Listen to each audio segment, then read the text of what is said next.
Azərbaycan Respublikasının Qida Təhlükəsizliyi Agentliyi tərəfindən Sağlam Məktəbli layihəsi çərçivəsində ümumi təhsil müəssisələrində maarifləndirmə tədbirləri davam etdirilir.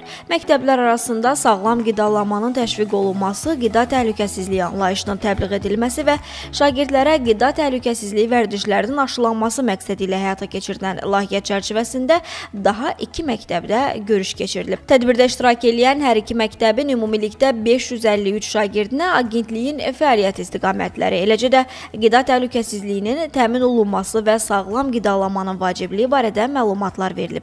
Nəsimi rayonunda yerləşən 35 nömrəli tam orta məktəb və Nərimanov rayonunda yerləşən Tahir Həsənov adına 57 nömrəli tam orta məktəbdə oldu.